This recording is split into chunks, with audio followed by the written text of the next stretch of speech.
Descargo de responsabilidad. Waramer no me pertenece, ni ninguna de las imágenes mostradas.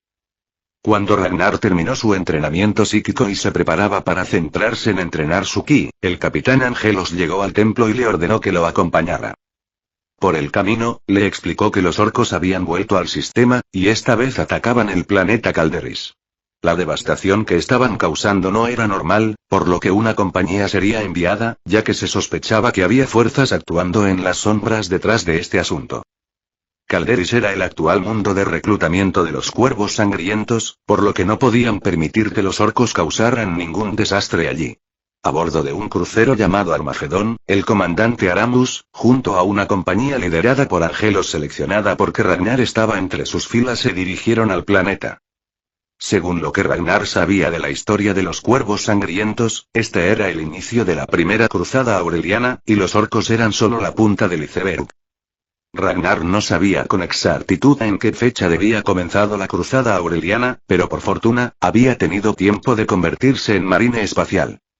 Ahora estaban en el año 41.985, lo que le daba 15 años para prepararse para el asedio de Cadia. Ragnar se cortaría los huevos antes de permitir que Cadia cayera, porque si ese planeta caía, la disformidad invadiría la realidad, formando un infierno auténtico, donde ni siquiera el tiempo podría medirse. Volviendo a su situación actual, según lo que él sabía, era el capitán Davian quien originalmente debía ser seleccionado para la misión en Calderis, pero estando él allí, el comandante Aramus quería aprovechar su fuerza bruta y decidió llevar a la compañía del capitán Angelos, a la que pertenecía Ragnar como novato. Los novatos eran carne de cañón en los capítulos de Marines Espaciales, pero Ragnar tenía confianza en sí mismo, siempre y cuando su primera misión no fuera contra el caos o los demonios. El crucero, al que los tecnomarines ya le habían instalado tecnología de movimiento espacial Saiyajin, solo tardó un par de minutos en llegar al planeta. Ragnar observó Calderis desde el puente del Armagedón. Calderis era un planeta de desiertos con condiciones inclementes. Era un mundo feudal, y su gobernador vivía en una estación espacial, lo que decía mucho sobre las condiciones de vida en la superficie. Este tipo de mundos eran terrenos ideales de reclutamiento para los marines espaciales, que siempre buscaban a los mejores prospectos para sus capítulos. Como el capítulo de los cuervos sangrientos había perdido su propio planeta, habían escogido el segundo mejor del sector, y los nuevos neófitos provenían de este planeta salvaje. Con la nueva tecnología médica, crear a nuestros hermanos no debería causarnos bajas, aunque usemos a personas normales, dijo Ragnar, que valoraba más la inteligencia que el simple salvajismo. Los marines deben tener la voluntad apropiada, dijo Angelos. Y la fuerza, agregó Aramus, con un tono que dejaba claro que eso era lo más importante. Puedo darles la fuerza, pero también necesitamos recursos, y estos mundos desolados no van a dárnoslos. Si podemos apoderarnos de un sector, como los ultramarines, nuestro capítulo ya no tendría problemas de suministros, explicó Ragnar, que ya sabía que su genética Saiyajin era extremadamente compatible con la humana. Con la tecnología genética del Imperio, convertir el resto del capítulo en híbridos Saiyajin humanos sería extremadamente fácil. ¿Has tenido algún progreso en tu investigación?, preguntó el comandante Aramus, con un tono ligeramente emocionado. Ragnar asintió. Estaba realizando las pruebas iniciales, y hasta ahora todo es normal. Pronto tendremos otro órgano para implantar. Ese órgano se podría considerar su propia semilla genética, y a diferencia de la terriblemente complicada genética de los primarcas, la genética Saiyajin no era más difícil que la humana. Veré esos resultados en cuanto esta campaña haya terminado, dijo el comandante Aramus. Ragnar asintió, porque si esta era la primera cruzada aureliana, a lo sumo le quedaban poco más de una década para que el desastre se expandiera por toda la galaxia. Ragnar no era un gran conocedor de fechas, y los libros que había leído tampoco las tenían claras, pero sabía que Cadia caería en el año 999 del milenio 41, y ahora estaban en el 985. Las cruzadas aurelianas habían comenzado, lo que marcaba el inicio del desastre. Él debía preparar a este capítulo para sobrevivir a toda costa. Comandante, el gobernador nos está enviando la información de las aldeas atacadas. Al parecer, los orcos se ocultan bajo la superficie del planeta, informó el sargento Tadeus. Bajemos, ordenó el comandante, y la mitad de la compañía fue trasladada en una nave de desembarco. Y la nave lanzó cápsulas con marines y equipos en las afueras de la aldea. Ragnar también se lanzó, pero él no necesitaba cápsulas ni, en su defecto, jetpack. Simplemente voló y aterrizó con suavidad. Ragnar intentó percibir el ki a su alrededor, pero no había nada. En este universo no existía el ki, por lo que cerró los ojos mientras los marines formaban un perímetro. Sus sentidos, aumentados por un ki que ya sobrepasaba las 12,000 unidades, podían cubrir una ciudad. Pero si se combinaban con el oído mejorado de un marine espacial cientos de veces más eficiente que el de un humano normal, las habilidades del ki se multiplicaban, permitiéndole escanear medio planeta a la vez y filtrar el ruido de una hormiga caminando a 10 kilómetros de distancia. Los orcos, por supuesto, no eran conocidos por su sigilo. Ragnar se agachó para sentir el suelo y aumentar su velocidad de recolección de información. También se quitó el casco. Los equipos electrónicos no podían compararse con las habilidades de su propio cuerpo. Su armadura estaba muy por debajo de sus capacidades físicas, aunque era lo mejor que había en el capítulo por el momento.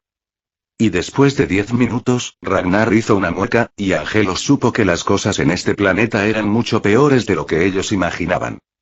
Hay un Maak orco en este lugar, dijo Ragnar.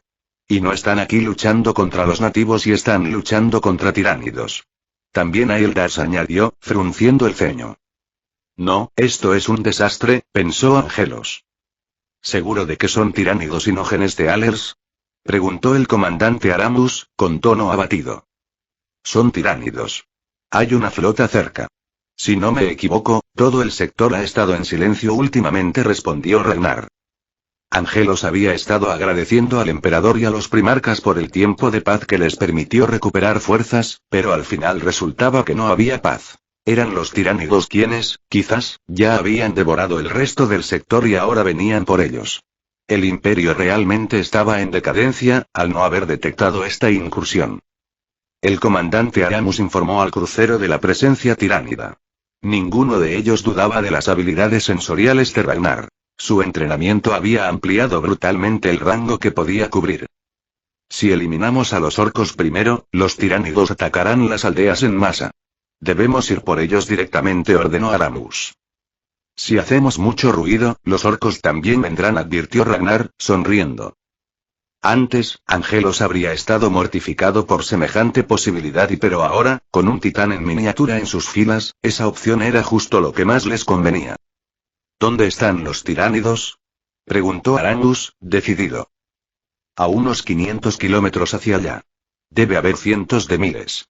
Con su guerra contra los orcos, pronto tendrán los números suficientes para asolar este planeta, explicó Ragnar. Entonces volvamos a la nave de desembarco. Preparen las armas pesadas. Haremos mucho ruido, ordenó Aramus. Ignorando a los orcos, la compañía de marines liderada por Aramus, con Ragnar como fuerza de choque, un verdadero titán entre ellos, volvió a desembarcar, esta vez justo sobre el nido tiránido. Ya saben que estamos aquí. Sus guerreros se mueven hacia los túneles de entrada del nido, informó Ragnar. Aun con el casco puesto, podía escuchar a los tiránidos comenzando su preparación para exterminar a los invasores. Entrar por los túneles podría costarnos muchas bajas. Deberíamos pensar en un bombardeo y tratar de derrumbar el nido sobre sus cabezas, aconsejó el sargento Tarkus. Los tiránidos construyen nidos más resistentes que fortalezas. Estaríamos bombardeándolos por días, descartó Ragnar, adelantándose. Era hora de usar un truco. Ragnar extendió la mano, y la tierra empezó a temblar. ¿Telequinesis?, preguntó Aramus, sorprendido. No es poder psíquico, dijo el teniente Caros. Es telequinesis, pero no poder psíquico, aclaró Ragnar, mientras una montaña de roca de 300 metros de ancho y más de 1000 metros de profundidad se elevaba frente a ellos, dejando expuesta la fortaleza quitinosa del nido tiránido. Ragnar lanzó la montaña lejos, haciendo temblar la tierra en kilómetros a la redonda. Luego desenvainó su espada pesada, del tamaño de su propio cuerpo, la reforzó con ki junto a su armadura, y se lanzó hacia abajo. Con varios cortes, atravesó las paredes quitinosas del nido como mantequilla, haciendo que colapsaran sobre las cabezas de los alarmados bichos al fondo. Los tiránidos reaccionaron al instante. Todo bicho que disponía de un arma de bioplasma apuntó al hueco por donde Ragnar caía. Pero Ragnar tampoco dudó. Apenas cortó la fortaleza, lanzó un ataque de ki que voló varios kilómetros, destruyendo media colmena de un solo disparo. Había muchas cosas en este universo que aún serían una gran amenaza para Ragnar, como las conspiraciones del caos. Él no podía saber quién era un adorador del caos en un mundo lleno de humanos. Los genes de Allers también serían un problema, igual que asesinos infiltradores con venenos especialmente potentes, además de muchas otras amenazas disímiles. Pero, para desgracia del enjambre y de los orcos, entre esas amenazas no estaban ellos. Su fuerza estaba en los números, y sus estrategias dependían de que él no los mirara. Por eso, esos desgraciados no podían estar más muertos. Si Ragnar se topaba con una de sus flotas, podría exterminarlos antes de que siquiera tocaran tierra. En este universo, Ragnar era el dios de los ataques frontales y de la fuerza bruta. Como Saiyajin, Ragnar tendría muchas debilidades. Si se lanzara de frente contra tiránidos, plagas de Nurgle o cualquier otro bicho infeccioso, terminaría como carne de demonio o alimento para alguna bestia. Pero como marine espacial, estaba cubierto de pies a cabeza por una armadura aislada del exterior. No temía a ninguna plaga o infección. Su armadura no era todo lo fuerte que a Ragnar le gustaría, pero bañada en su propio ki, era aún más resistente que él. Mientras no se descuidara, ninguno de estos bichos de mierda podría hacerle ni un arañazo, y él podría cortarlos sin preocuparse. Mueran, cabrones mezquinos. Como no sirven ni para comer, no esperen que deje nada más que polvo de sus cadáveres, bramó Ragnar, mientras caía y lanzaba cortes con su espada, enviando tajos de energía ki. Mataba cientos de ormagantes, decenas de termagantes, cantidades ingentes de devoradores que parecían más parásitos que otra cosa, y algunos guerreros tiránidos. Ragnar había visto tiránidos más grandes, pero estaban en el centro del nido y fueron desintegrados por las bombas de ki iniciales. Ragnar creía que estos bichos bastardos eran la especie más hipócrita de toda la galaxia. Se tragaban todo, ni siquiera se salvaban los minerales como hierro o aluminio, pero ellos mismos eran terriblemente tóxicos, y nadie podía comérselos. Intentar desinfectar la carne de un tiránido era posible, pero perderías muchos más recursos de los que ganarías. Eran tóxicos a nivel celular y genético. Incluso si lograbas quitarles las toxinas, sus células aún podían causar un desastre en tu organismo. Se podía decir que estos bichos tenían dientes hasta en las células, y sería una definición apropiada. Por eso, Ragnar, que llevaba 4 años comiendo gachas aguadas con sal, aderezadas con ceramita, no estaba nada contento al ver tanta carne frente a él pero no poder tomar ni un solo bocado. Los tiránidos tampoco eran simples bichos. Eran una de las criaturas más peligrosas de la galaxia, y si usaran todo su potencial, sería imposible hacerles frente. Los tiránidos podían devorar todo, incluso a los necrones. No obtenían mucho de ellos, pero de todas formas, los necrones seguían siendo comida a ojos de los tiránidos.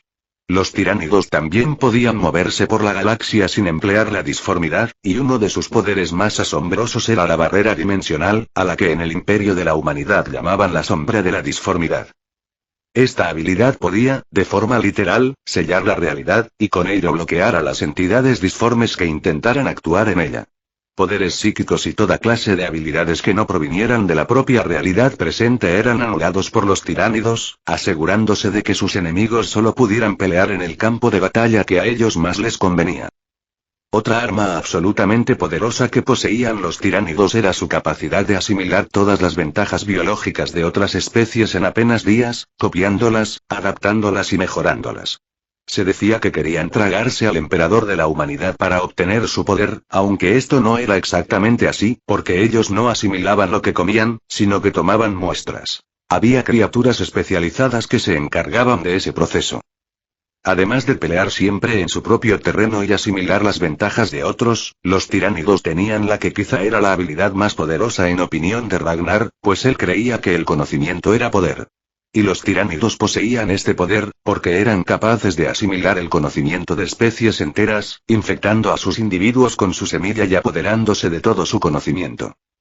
A pesar de estas 3 habilidades, la razón por la cual los tiránidos no habían arrasado ya a todas las fuerzas de la galaxia era que, como todas las facciones que luchaban en esta interminable guerra, tenían 2 debilidades fundamentales.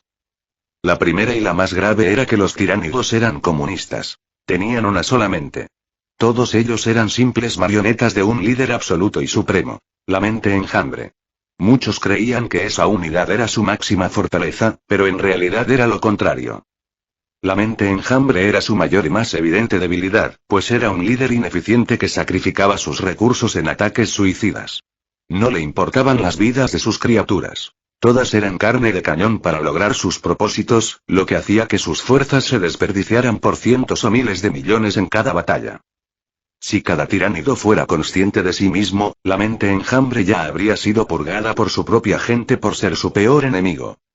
La otra debilidad fundamental era su negativa a usar la tecnología de las especies consumidas. Si la flota tiránida también contara con armas como las de los Tau, o siquiera una flota de tecnología humana para respaldarla, sus fuerzas se multiplicarían. Pero la mente enjambre daba poca importancia a la tecnología más sutil, y a las tácticas inteligentes que no fueran un simple desperdicio masivo de recursos. Prueba de ello eran los desaprovechados genes de Aler. Apenas conquistaban un planeta, eran devorados, y allí terminaba todo. Si en vez de devorarlos, la mente enjambre decidiera crear forjas, millones de naves se unirían a sus flotas, sumadas a una ruta de suministros constante. En vez de desperdiciar recursos devorando planetas enteros solo para producir unas pocas millones de bionaves, al conquistar y usar los recursos minerales con la eficiencia del enjambre, podrían mantener un suministro constante de millones de naves, con cientos de miles de millones de soldados, estableciendo una zona de guerra formal y obligando al enemigo a gastar fuerzas en ataques mientras infectaban cientos de otros mundos por toda la galaxia. Esa sería una victoria absoluta para los tiránidos. Pero la mente enjambre le tenía miedo al éxito y seguía adelante con sus tácticas comunistas de sacrificar recursos por victorias pírricas. Mueran, desperdicios inútiles. Sentenció Ragnar. Y Angelos bajó por el cable de transporte, en medio del nido tiránido, junto al resto de su compañía y el comandante Aramus.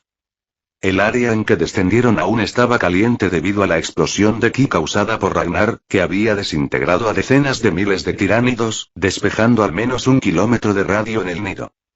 Ahora Angelos escuchaba la serie de maldiciones que pronunciaba Ragnar al matar tiránidos a lo lejos. Atacaba donde había mayores números, cortando con su ki y matando a miles a la vez, y estos ni siquiera lograban acercarse, porque cuando lo rodeaban, Ragnar disparaba su ki, causando una explosión desintegradora que abarcaba cientos de metros, matando a decenas de miles de tiránidos. Ragnar, en verdad, era un titán nivel emperador en miniatura. Formen un perímetro.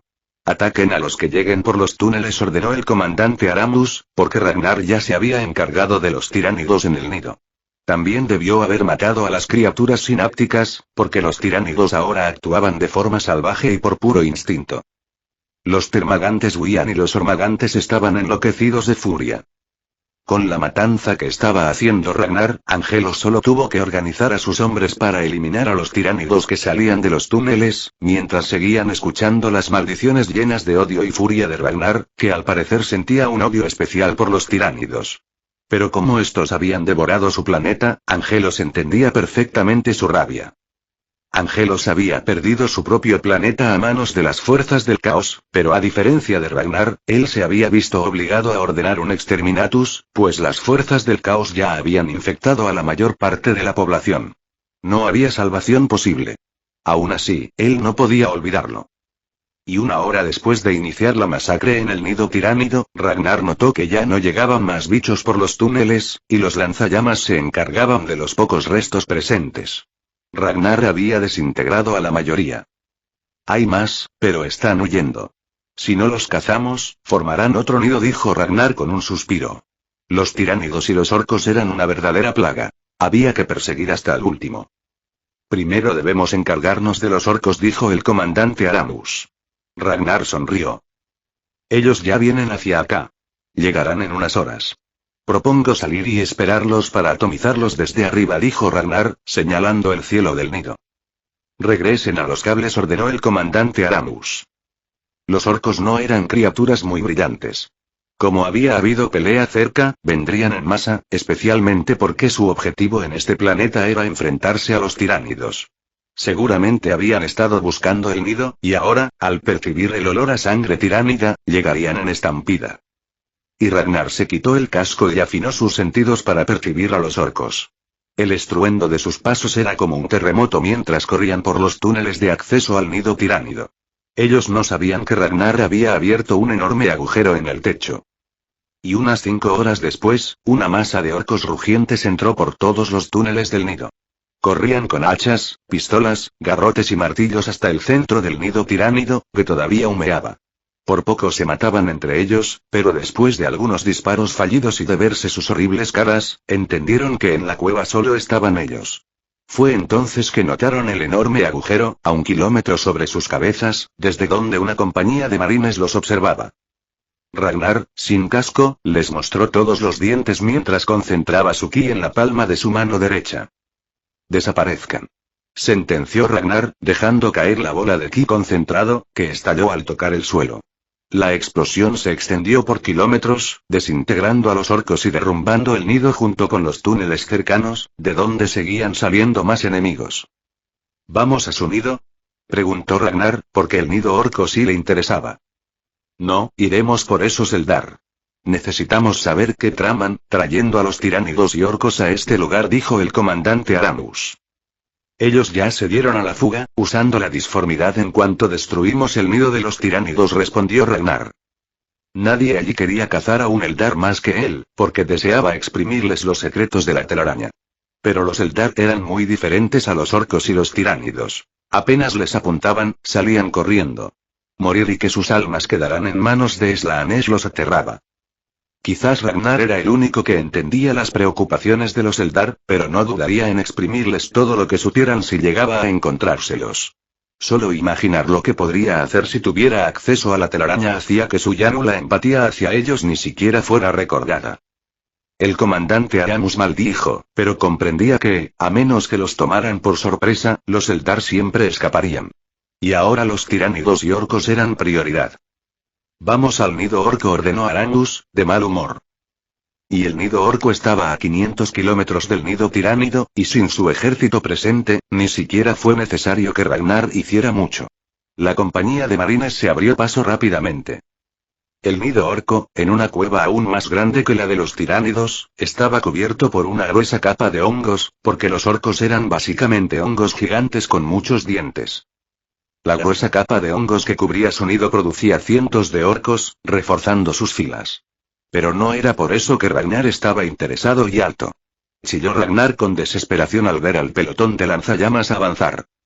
Ragnar, hay que purgar a estos xenos. Sus nidos solo crecerán y su infestación no se detendrá, explicó el sargento Tarkus. ¿Quieren seguir comiendo gachas con agua y sal?, preguntó Ragnar, y los lanzallamas que avanzaban con decisión se detuvieron al momento.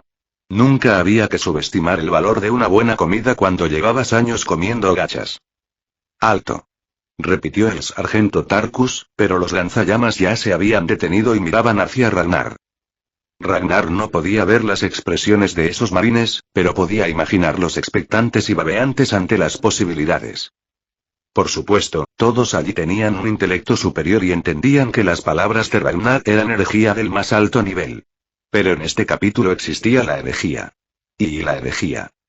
Lo que otros no supieran no les haría daño.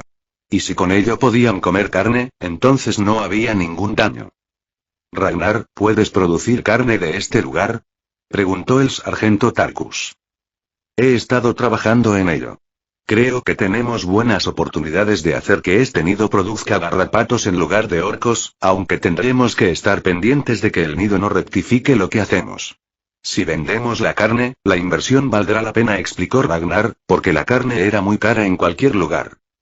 Y Angelos estaba junto a la mayoría de la compañía y el comandante Aramus, vigilando las cuevas de entrada al nido orco, cuando un novato llegó y saludó de forma apresurada. Parecía un asunto urgente, por lo que Angelos se apresuró a recibirlo. Sargento, abra paso, recibiré el informe en persona, dijo Angelos, avanzando hacia el perímetro. Capitán, Ragnar dice que podemos usar el nido orco como fábrica de producción de carne, informó el novato. Angelos comprendió de inmediato que esto no era ningún asunto urgente, aunque entendía la aprensión del novato. Aún así, comer orcos y eso era caer demasiado bajo. Su capítulo no llegaría a esos extremos. ¿O sí?, se preguntó Angelos, pero se apresuró a negarlo con firmeza en su mente. Novato, no vamos a comer orcos. Vuelva y dígale a Ragnar que destruya el nido y deje de pensar en cosas extrañas. Le daremos un poco de carne al volver al templo, ordenó Angelos con seriedad. La verdad era que, al menos una vez a la semana, el capítulo comía carne y buena comida, pero considerando la cantidad que Ragnar podía devorar en una sola sentada, quedarían en la ruina solo con dejarle comer carne un día entero y capitán, no son orcos. Ragnar dice que puede usar el nido orco para producir solo garrapatos, aclaró el novato. Angelos parpadeó, realmente sorprendido. ¿Algo así es posible?, preguntó el comandante Aramus, acercándose, dirigiendo la pregunta al bibliotecario. Bueno, y la biomancia, en teoría, podría servir para eso. Pero nuestro poder no es suficiente para cambiar la naturaleza de un nido orco. Solo un primarca o el emperador podrían hacer algo así, dijo el bibliotecario, pensativo. Por eso creo que Ragnar sí puede lograrlo, añadió, como si fuera lo más natural del mundo. Angelos había visto las pruebas psíquicas de Ragnar. Su poder psíquico no se comparaba a esa extraña habilidad llamada Ki, pero aún así, en comparación con otros, el poder psíquico de Ragnar realmente podría medirse al de un primarca. Era, en esencia, el poder de un titán humano, y iré a supervisar esto en persona, dijo el bibliotecario, sin esperar instrucciones. Angelos se sintió ligeramente avergonzado por la situación económica y la falta de recursos que afrontaba su capítulo. Pero cuando pensó en la posibilidad de carne fresca y su boca se hizo agua y no dijo nada. El comandante Aramus ya estaba siguiendo al bibliotecario y sus ayudantes, dejando a Angelos al mando de la vigilancia junto a unos pocos marines. Los orcos habían perdido importancia para todos. Y Ragnar tardó 3 días en reprogramar el nido orco e introducir nuevas instrucciones para que produjera garrapatos, junto a una subfauna de pequeños organismos para alimentar los más subespecies de garrapatos. Los orcos eran incluso más eficientes que los tiránidos produciendo biomasa, y también más ecológicos. No dejaban planetas desérticos tras de sí. De hecho, colaboraban con el medio ambiente que los rodeaba, formando mundos llenos de biomasa. Comandante, los arreglos finales están hechos. El nido seguirá creciendo. Por ahora, la producción diaria debería alcanzar algunos miles de garrapatos al día, pero si agregamos recursos o ampliamos la zona de hongos, podríamos aumentar la producción a millones al día, explicó Ragnar. Las colonias de hongos también se alimentan de desechos. Si traemos basura orgánica aquí, la producción puede incrementarse aún más, concluyó Ragnar. Y Angelos pasó una semana cazando orcos y tiránidos en Calderis, pensando en la medalla que deberían darle a Ragnar por su contribución al capítulo. El comandante Aramus ya estaba planeando buscar nidos orcos en otros planetas del subsector. Y si no los había, y bueno, los accidentes podían ocurrir en cualquier momento, y un planeta podía contaminarse por error. Ahora estaban negociando con la ciudad colmena de Meridian, otro planeta del subsector, la venta de carne a cambio de materiales para reponer las existencias del capítulo. De momento, y con la cacería de orcos y tiránidos concluida, era más urgente enviar a Ragnar de vuelta al Omnis Arcanum para trabajar en la mejora genética que permitiría al capítulo utilizar la habilidad del Ki. Ragnar aseguraba su éxito, y el comandante ya había iniciado la conversión de 600 neófitos para reponer las fuerzas del capítulo. Con la mejora de fuerza propuesta por Ragnar, los miembros del capítulo obtendrían un aumento abrumador en su poder físico, y esto ya no era prioridad solo para los candidatos. En cuanto al peligro de muerte y con la tecnología médica de Ragnar, se estimaba que la posibilidad de fallo se reduciría a menos del 0,001%. El único peligro real sería el rechazo, y para eso estaban las pruebas de compatibilidad, que todos los neófitos ya habían pasado. Este es el final del capítulo. Si les gustó, denle like, compartan y no olviden suscribirse, eso me anima a seguir subiendo vídeos.